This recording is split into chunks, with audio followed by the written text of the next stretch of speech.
तू तुझ्या घरी मी माझ्या घरी, देवाना आपल्याला ठेवावा सुखी, लाडकी बहीण बांधे बंधवाला राखी.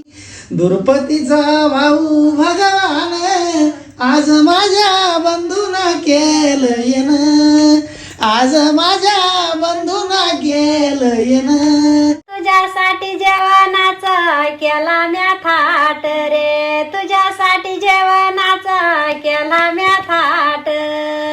होत्यानं भेटी गाठी पाठवते वाट रे, होत्यानं भेटी गाठी पाठवते वाट. माझं आनंदल मन, माझं आनंदल मन, आज माझ्या बंधूना केलं येणं.